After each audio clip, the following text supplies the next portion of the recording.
Hello दोस्तों, आज हम बिहार बोर्ड क्लास 10th भूगोल चैप्टर 1 भारत संसाधन एवं उपयोग कंप्लीट चैप्टर का वीवीआई ऑब्जेक्टिव्स और जिसकी पूछने की संभावना है उन सभी ऑब्जेक्टिव्स को देखेंगे।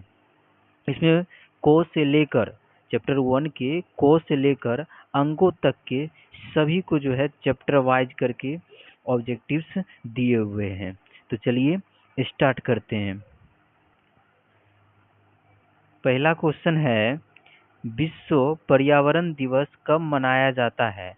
तो विश्व पर्यावरण दिवस जो है वह 5 जून को मनाया जाता है। तो विश्व पर्यावरण दिवस कब मनाया जाता है? तो 5 जून को मनाया जाता है। नेक्स्ट क्वेश्चन है, प्रथम पृथ्वी सम्मेलन कहाँ हुआ था? तो प्रथम पृथ्वी सम्मेलन जो है वह रियो जेनेरियो में हुआ था। तो कहाँ हुआ था? रियो डी जेनेरियो में हुआ था। तो प्रथम पृथ्वी सम्मेलन कहाँ आयोजित हुआ था? तो रियो डी जेनेरियो में हुआ था। अगला क्वेश्चन है, पर्यावरण संरक्षण हेतु पहला विश्व शिखर सम्मेलन कब आयोजित हुआ? तो पर्यावरण संरक्षण हेतु पहला विश्व शिखर सम्मेलन जो है सो कब आयोजित हुआ? तो यह जो है 1992 में पहला पर्यावरण संरक्षण हेतु विश्व शिखर सम्मेलन आयोजित हुआ था। कब? तो 1992 में। अगला क्वेश्चन है, सौर ऊर्जा निम्नलिखित में से कौन सा संसाधन है? तो सौर ऊर्जा जो है कौन सा संसाधन है? तो सौर ऊर्जा जो है सो नवीकरणीय संसाधन है। तो नवीकरणीय संसाधन वह संसाधन होता है जो कभी खत्म नहीं होता है। अगला क्वेश्चन है,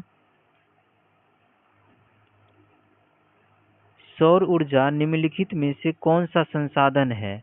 तो सौर ऊर्जा जो है कौन सा संसाधन है?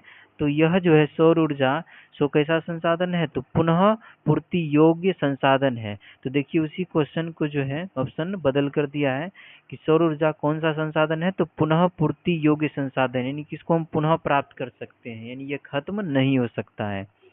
अगला क्वेश्चन है, निम्न में कौन अनवीकरणीय संसाधन है? तो ओ का अर्थ क्या होता है? नहीं, नवीकरणीय नहीं होना चाहिए, यानी जिसको हम पुनः प्राप्त नहीं कर सकते हैं। तो कौन है जिसको हम पुनः प्राप्त नहीं कर सकते? तो वह है जीवाश्म ईंधन। तो जीवाश्म ईंधन जो है यह अनवीकरणीय संसाधन है, इसको हम पुनः प्राप्त नहीं कर सकते हैं।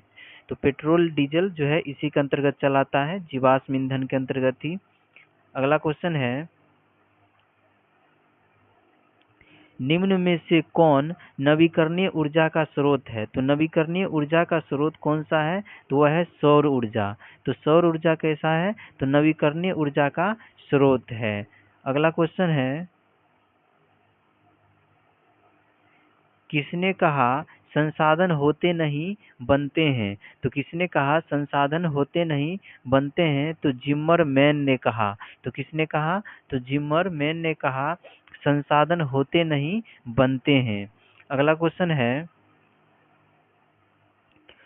प्राकृतिक संसाधनों के संरक्षण के लिए 1968 में कौन सा कन्वेंशन हुआ था?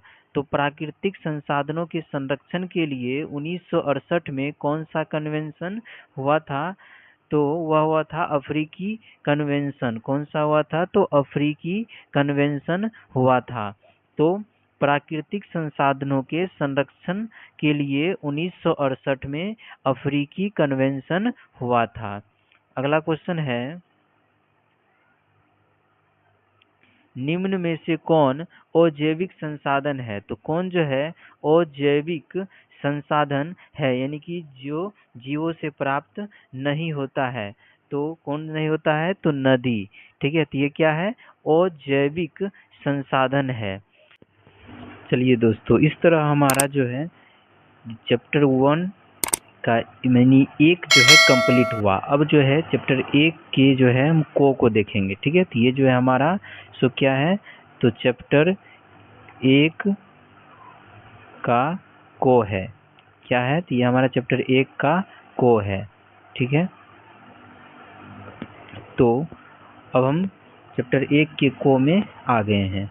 तो क्वेश्चन है, काली मिट्टी उपयुक्त है। तो काली मिट्टी उपयुक्त है, तो काली मिट्टी जो है सह उपयुक्त है कपास के लिए। किसके लिए, तो कपास के लिए जो है काली मिट्टी उपयुक्त होती है।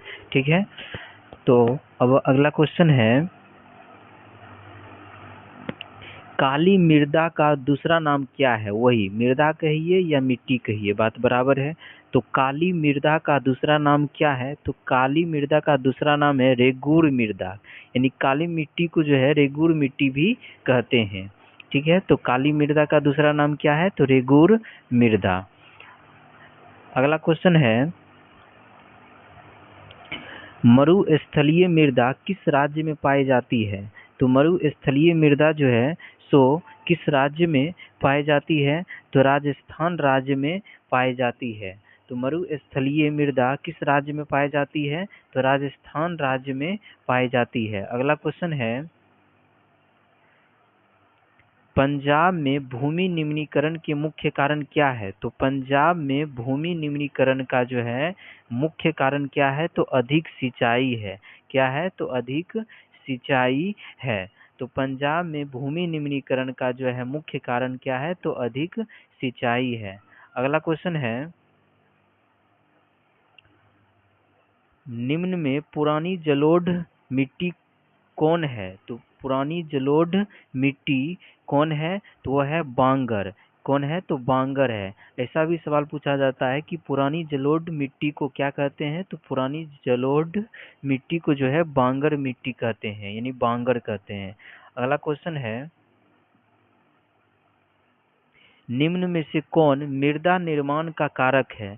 तो कौन जो है मृदा निर्माण का कारक है, तो जलवायु, वनस्पति, स्थलाकृति, यानी कि इनमें से सभी। तो सभी के सभी क्या है, तो मृदा निर्माण का कारक है। अगला क्वेश्चन है, काली मिट्टी कहाँ पाई जाती है। तो काली मिट्टी जो है सो महाराष्ट्र में पाई जाती है। कहाँ पाई जाती है, तो महाराष्ट्र में पाई जाती है। अगला क्वेश्चन है, निम्न में से किसे नवीन जलोढ़ मिट्टी कहा जाता है। तो किसे जो है नवीन जलोढ़ मिट्टी कहा जाता है, तो खादर को जो है नवीन जलोढ़ मिट्टी कहा जाता है। वही नवीन यानी नए वाले जलोढ़ को जो है खावर कहा जाता है, और पुराने वाले को जो है बांगर कहा जाता है। तो यहाँ हमसे पूछा है नवीन जलोढ़, तो नवीन जलोढ़ जो है मिट्टी ये कहा जाता है इसको खादर। अगला क्वेश्चन है, रेगूर किसे कहते हैं। तो अभी तुरंत बतलाएं, रेगूर जो है किसको कहते हैं, तो रेगूर जो है काली मिट्टी को रेगूर मिट्टी भी कहते हैं। तो रेगूर किसे कहते हैं, तो काली मिट्टी को कहते हैं। अगला क्वेश्चन है, गंगा मैदान की पुरानी जलोढ़ मृदा क्या कहलाती है। तो अभी तुरंत बतलाएं, पुरानी जलोढ़ मृदा को हम क्या कहते हैं, तो पुरानी जलोढ़ मृदा को हम बांगर कहते हैं, और नए वाले को क्या कहते हैं, तो खादर कहते हैं। तो यहाँ हमसे पूछा है पुरानी जलोढ़ मृदा, तो पुरानी जलोढ़ मृदा को क्या कहते हैं, तो बांगर कहते हैं।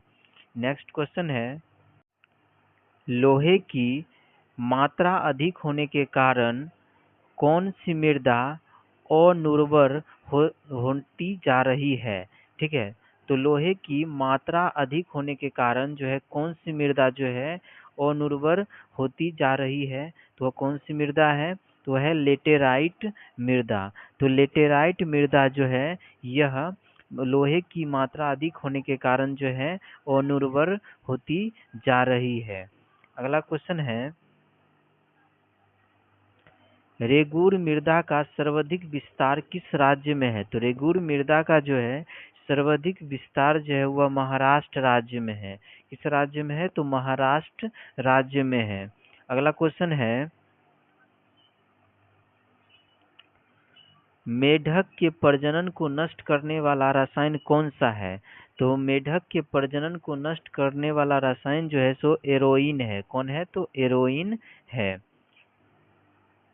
अब आगे देखते हैं। तो अब इस तरह से हमारा चैप्टर 1 का को भी कंप्लीट हो गया। अब हम खो को स्टार्ट करते हैं। बृहद क्षेत्र में जल की उपस्थिति के कारण ही पृथ्वी को क्या कहा जाता है? तो आपको अभी भी बतलाए थे कि बृहद क्षेत्र में जल की उपस्थिति के कारण ही पृथ्वी को जो है क्या कहा जाता है? तो पृथ्वी को नीला ग्रह कहा जाता है। अगला क्वेश्चन है, प्राणियों के शरीर में जल की मात्रा कितनी होती है? तो प्राणियों के शरीर में जो है जल की मात्रा कितनी होती है? तो 65% होती है। कितनी होती है? तो 65% होती है। तो प्राणियों के शरीर में जल की मात्रा कितनी होती है? तो 65% होती है। अगला क्वेश्चन है,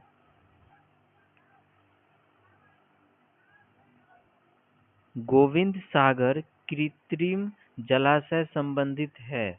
तो गोविंद सागर कृत्रिम जलाशय किससे संबंधित है? तो यह जो है भाखड़ा नांगल बांध से संबंधित है। तो गोविंद सागर कृत्रिम जलाशय उसे कहते हैं जो मानव के द्वारा बनाया जाता है। तो गोविंद सागर कृत्रिम जलाशय संबंधित है किससे? तो भाखड़ा नांगल बांध से संबंधित है। अगला क्वेश्चन है, हीराकुंड परियोजना किस नदी पर है? तो हीराकुंड परियोजना जो है यह किस नदी पर है? तो यह महानदी पर है। तो हीराकुंड परियोजना किस नदी पर है? तो महानदी पर है। अगला क्वेश्चन है, भारत में सबसे बड़ा मानव निर्मित जलाशय है। तो भारत में सबसे बड़ा मानव निर्मित जलाशय कौन सा है? तो वह है गोविंद बल्लभ पंत सागर। तो गोविंद बल्लभ पंत सागर जो है यह भारत में सबसे बड़ा मानव निर्मित जलाशय है। अगला क्वेश्चन है, भारत का सबसे लंबा बांध है। तो भारत का सबसे लंबा बांध है हीराकुंड बांध। कौन सा है? तो हीराकुंड बांध। तो भारत का सबसे लंबा बांध कौन सा है? तो हीराकुंड बांध। अगला क्वेश्चन है, भाखड़ा नांगल परियोजना बनी है। तो भाखड़ा नांगल परियोजना बनी है किस नदी पर? तो हीराकुंड नदी पर। तो भाखड़ा नांगल परियोजना जो है भाखड़ा नांगल परियोजना बनी है किस पर? तो यह बनी है सतलज नदी पर। किस पर बनी है? तो सतलज नदी पर बनी है। तो भाखड़ा नांगल परियोजना बनी है तो सतलज नदी पर। अगला क्वेश्चन है, कृष्ण राज सागर बांध बना है। तो कृष्णा राज सागर बांध बना है किस पर? तो कावेरी नदी पर बना है। किस पर बना है? तो कावेरी नदी पर बना है। तो कृष्णा राज सागर बांध बना है किस पर? तो कावेरी नदी पर बना है। अगला क्वेश्चन है, दक्षिण भारत की सबसे बड़ी नदी घाटी परियोजना है।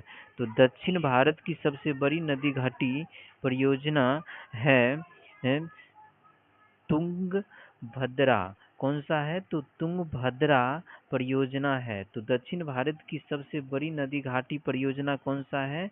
तो वह है तुंगभद्रा नदी घाटी परियोजना दक्षिण भारत की सबसे बड़ी नदी घाटी परियोजना है। अगला क्वेश्चन है, शरावती नदी घाटी परियोजना अवस्थित है। तो शरावती नदी घाटी परियोजना अवस्थित है कर्नाटक में। कहाँ अवस्थित है? तो कर्नाटक में अवस्थित है। अगला क्वेश्चन है,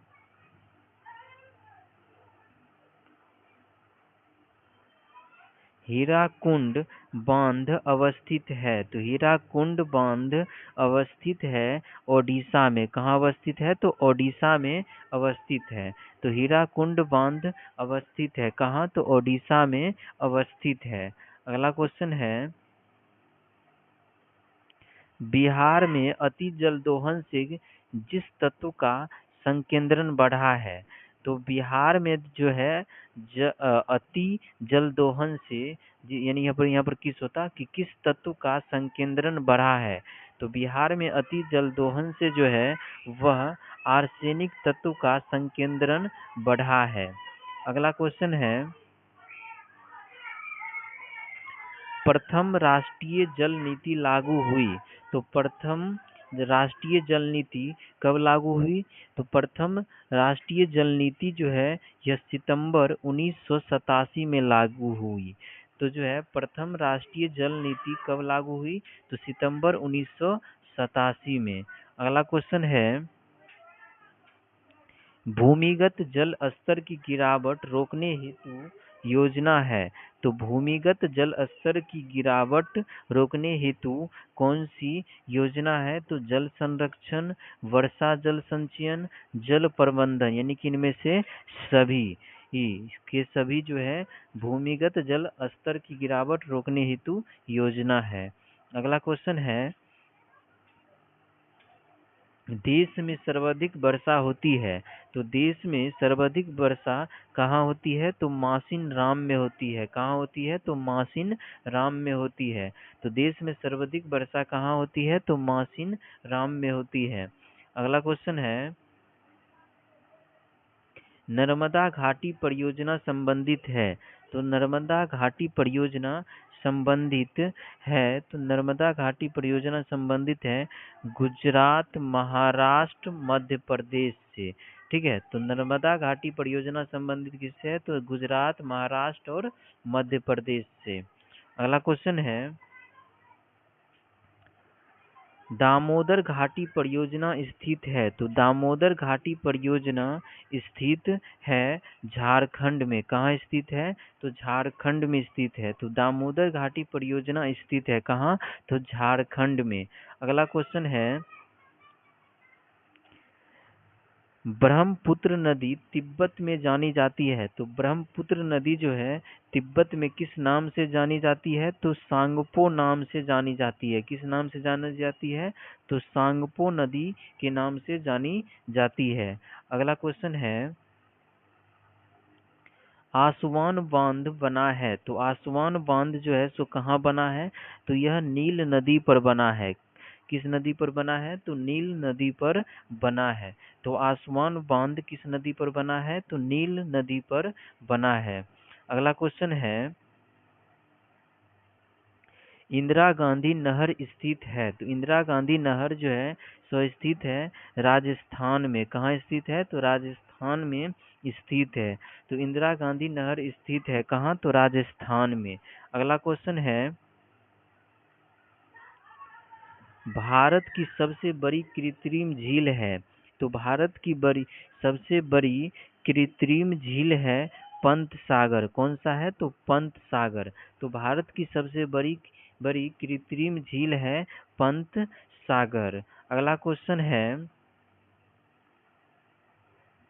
मैंग्रोव वन सबसे अधिक पाया जाता है। तो मैंग्रोव वन जो है सबसे अधिक पाया जाता है कहाँ पाया जाता है? तो सबसे अधिक जो है यह सुंदर वन में पाया जाता है। तो मैंग्रोव वन सबसे अधिक कहाँ पाया जाता है? तो सुंदर वन में पाया जाता है। अगला क्वेश्चन है, देश के बांधों को भारत का मंदिर कहा था। तो देश के बांधों को जो है किसने भारत का मंदिर कहा था? तो पंडित जवाहरलाल नेहरू। तो जवाहरलाल नेहरू ने जो है देश के बांधों को भारत का मंदिर कहा था। अगला क्वेश्चन है, अब देखिए अब जो है हम गो पर चलाए हैं, चैप्टर 1 के गो पर चलाए हैं। तो इसका पहला क्वेश्चन है, एक एनजीओ की वानिकी रिपोर्ट के अनुसार 1948 में विश्व में वन का विस्तार था। तो कितना विस्तार था? तो यह जो है 400 करोड़ हेक्टेयर। कितना? तो 400 करोड़ हेक्टेयर। तो एक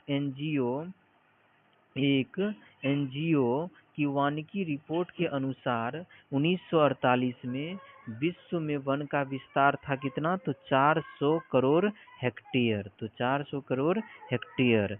अगला क्वेश्चन है, अगला क्वेश्चन है,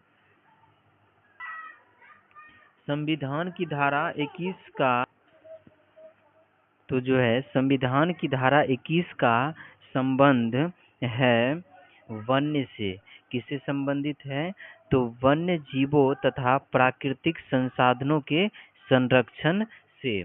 तो संविधान की धारा 21 का जो है संबंध है वन्य जीवों तथा प्राकृतिक संसाधनों के संरक्षण से। अगला क्वेश्चन है, वन संरक्षण एवं प्रबंधन की दृष्टि से वनों को वर्गीकृत किया गया है। कितने वर्गों में वर्गीकृत किया गया है वनों को? तो 3 वर्गों में किया गया है। तो वन संरक्षण एवं प्रबंधन की दृष्टि से वनों को जो है 3 वर्गों में वर्गीकृत किया गया है। अगला क्वेश्चन है, निम्न राज्यों में से सर्वाधिक वन क्षेत्र है। तो किस राज्य में जो है सर्वाधिक वन क्षेत्र है? तो वह राज्य है मध्य प्रदेश। तो मध्य प्रदेश में जो है सर्वाधिक वन क्षेत्र है। अगला क्वेश्चन है, भारत का लगभग वन क्षेत्र कितना है? यानी कि भारत में लगभग वन क्षेत्र जो है सो कितना है? तो 24.62%। कितना है? तो 24.62% वन क्षेत्र है भारत में। तो 24.62% वन क्षेत्र है भारत में। तो आगे बढ़ते हैं। तो अब जो है हम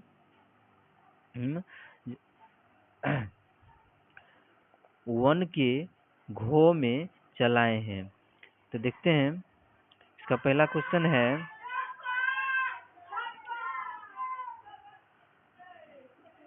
1 टन इस्पात बनाने में कितना मैंगनीज का उपयोग होता है? तो 1 टन इस्पात बनाने में कितना मैंगनीज का उपयोग होता है? तो 1 टन इस्पात बनाने में जो है कितना मैंगनीज का उपयोग होता है? तो 10 किलो। तो 10 किलो जो है मैंगनीज का उपयोग होता है 1 टन इस्पात बनाने में। अगला क्वेश्चन है, किस खनिज को उद्योगों की जननी कहा जाता है? तो किस खनिज को जो है उद्योगों की जननी कहा जाता है? तो किस खनिज को उद्योगों की जननी कहा जाता है? तो लोहा को। ठीक है, तो लोहा को जो है उद्योगों की जननी कहा जाता है। अगला क्वेश्चन है, लौह अयस्क है तो लौह अयस्क जो है कैसा संसाधन है? तो लौह अयस्क जो है यह अनवीकरणीय संसाधन है। कैसा है? तो अनवीकरणीय संसाधन है, यानी कि हम जो है इसको पुनः प्राप्त नहीं कर सकते हैं खत्म हो जाने पर। अगला क्वेश्चन है, भारत का सबसे बड़ा लौह अयस्क उत्पादक राज्य कौन सा है? तो भारत का सबसे बड़ा लौह अयस्क उत्पादक राज्य कौन सा है? तो वह है ओडिशा। कौन सा है? तो वह है ओडिशा। तो भारत का सबसे बड़ा लौह अयस्क उत्पादक राज्य कौन है? तो ओडिशा है। अगला क्वेश्चन है, निम्न में से कौन लौह अयस्क का एक प्रकार है? तो कौन जो है लौह अयस्क का एक प्रकार है? तो वह है हेमाटाइट। कौन है? तो हेमाटाइट जो है लौह अयस्क का एक प्रकार है। अगला क्वेश्चन है, निम्न में कौन लौह युक्त खनिज का उदाहरण है? तो कौन जो है लौह युक्त खनिज का उदाहरण है? तो वह है मैग्नेटाइट। तो मैग्नेटाइट जो है यह लौह युक्त खनिज का उदाहरण है। अगला क्वेश्चन है, भारत में किस खनिज का अभाव है? तो भारत में जो है लेड खनिज का अभाव है।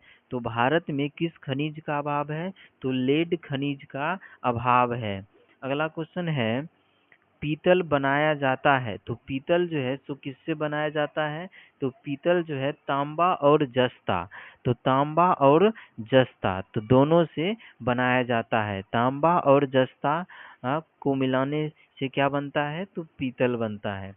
अगला क्वेश्चन है, एल्युमिनियम बनाने के लिए किस खनिज की आवश्यकता पड़ती है? तो एल्युमिनियम बनाने के लिए किस खनिज की आवश्यकता पड़ती है? तो एल्युमिनियम बनाने के लिए जो है हमें बॉक्साइट खनिज की आवश्यकता पड़ती है। तो एल्युमिनियम बनाने के लिए किस खनिज की आवश्यकता पड़ती है? तो बॉक्साइट खनिज की आवश्यकता पड़ती है। अगला क्वेश्चन है, बॉक्साइट का सबसे बड़ा उत्पादक राज्य है। तो बॉक्साइट का सबसे बड़ा उत्पादक राज्य कौन सा है? तो वह है ओडिशा। कौन है? तो ओडिशा जो है बॉक्साइट का सबसे बड़ा उत्पादक राज्य है। अगला क्वेश्चन है, मैंगनीज उत्पादक में अग्रणी राज्य कौन है? तो मैंगनीज उत्पादन में जो है अग्रणी राज्य कौन है? तो मैंगनीज उत्पादन में सबसे आगे का राज्य कौन है? तो वह है ओडिशा। कौन है? तो वह है ओडिशा। मैंगनीज उत्पादन में अग्रणी राज्य कौन है? तो वह है ओडिशा। अगला क्वेश्चन है, कोयला है तो कोयला क्या है? तो कोयला एक जैव संसाधन है। जैव संसाधन मतलब ये जीवों से बनते हैं। ठीक है। अगला क्वेश्चन है, निम्न में कौन कार्बनिक खनिज है? तो कौन जो है कार्बनिक खनिज है? तो कोयला। कोयला क्या है? तो कार्बनिक खनिज है। अगला क्वेश्चन है, कोडरमा किससे संबंधित है? तो कोडरमा जो है किससे संबंधित है? तो अवरक से संबंधित है। तो कोडरमा किससे संबंधित है? तो अवरक से संबंधित है। अगला क्वेश्चन है, भारत किस खनिज के उत्पादन में विश्व में अग्रणी है? तो भारत जो है किस खनिज के उत्पादन में विश्व में अग्रणी है? तो वह है अवरक। कौन है? तो अवरक। तो भारत जो है अवरक खनिज के उत्पादन में विश्व में अग्रणी है। अगला क्वेश्चन है, नेल्लोर किस खनिज के उत्पादन के लिए प्रसिद्ध है? तो नेल्लोर जो है किस खनिज के उत्पादन के लिए प्रसिद्ध है? तो वह है अवरक के लिए प्रसिद्ध है। तो नेल्लोर किस खनिज के उत्पादन के लिए प्रसिद्ध है? तो अवरक के लिए प्रसिद्ध है। अगला क्वेश्चन है, भारत के किस राज्य में मोनाजाइट प्रचुरता में पाया जाता है? तो भारत के किस राज्य में जो है मोनाजाइट भरपूर मात्रा में पाया जाता है? तो वह राज्य है केरल। कौन सा राज्य है? केरल। अब जो है केरल का नाम भी बदल गया है, केरलम हो गया है। केरलम, केरलम। ठीक है। अगला क्वेश्चन है, अब देखिए अब हम चैप्टर 1 के जो है लास्ट पर आ गए हैं। चैप्टर 1 का जो लास्ट है अंगो, अब हम यहाँ पर आ गए हैं। तो देखते हैं क्वेश्चन को, झारखंड झारखंड के झरिया क्षेत्र में मुख्यतः क्या पाया जाता है? तो झारखंड के झरिया क्षेत्र में मुख्यतः क्या पाया जाता है? तो कोयला पाया जाता है। क्या पाया जाता है? तो कोयला पाया जाता है। तो झारखंड के झरिया क्षेत्र में मुख्यतः क्या पाया जाता है? तो कोयला पाया जाता है। अगला क्वेश्चन है, सबसे घटिया कोयला है। तो सबसे घटिया कोयला कौन है? तो सबसे घटिया कोयला जो है पीट कोयला को कहा जाता है, सबसे घटिया कोयला। अगला क्वेश्चन है, सर्वोत्तम कोयले का एक प्रकार कौन सा है? तो सर्वोत्तम कोयले का यानी सबसे अच्छा कोयला जो है किसे माना जाता है? तो एंथ्रासाइट को। किसको? तो एंथ्रासाइट को सबसे अच्छा कोयला माना जाता है। यानी सर्वोत्तम कोयला का एक प्रकार कौन है? तो एंथ्रासाइट। अगला क्वेश्चन है, भारत में मुख्यतः किस प्रकार का कोयला पाया जाता है?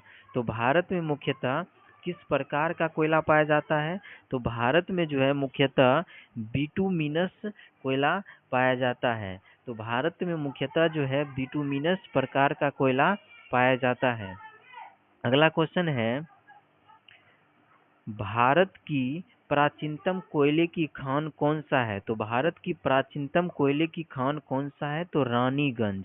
कौन सा है? तो रानीगंज भारत की प्राचीनतम कोयले की खान है। अगला क्वेश्चन है, भारत में कोयले का सर्व प्रमुख उत्पादक राज्य है। तो भारत में कोयले का सर्व प्रमुख उत्पादक राज्य कौन है? तो वह है झारखंड। कौन है? तो झारखंड। तो झारखंड जो है भारत में कोयले का सर्व प्रमुख उत्पादक राज्य है। अगला क्वेश्चन है, भारत में सबसे पुराना तेल भंडार कहाँ है? तो भारत में सबसे पुराना तेल भंडार जो है वह डिगबोई में है। कहाँ है? तो डिगबोई में है। अगला क्वेश्चन है, भारत का प्रथम तेल शोधक कारखाना स्थित है? तो भारत का प्रथम तेल शोधक कारखाना जो है वह कहाँ स्थित है? तो डिगबोई में ही स्थित है। कहाँ स्थित है? तो डिगबोई में स्थित है। तो भारत का प्रथम तेल शोधक कारखाना कहाँ स्थित है? तो डिगबोई में स्थित है। अगला क्वेश्चन है, प्राकृतिक गैस किस खनिज के साथ पाया जाता है? तो प्राकृतिक गैस जो है वह किस खनिज के साथ पाया जाता है? तो पेट्रोलियम के साथ पाया जाता है। तो प्राकृतिक गैस किस खनिज के साथ पाया जाता है? तो पेट्रोलियम के साथ पाया जाता है। अगला क्वेश्चन है, चलिए, तो ये जो है इस तरह से मेरा जो है चैप्टर 1 भूगोल का पूरे तरह से कंप्लीट हुआ। इससे बाहर चैप्टर 1 से कुछ भी नहीं आएगा। तो ये क्वेश्चन आपको कैसा लगा कमेंट में ज़रूर बताएं।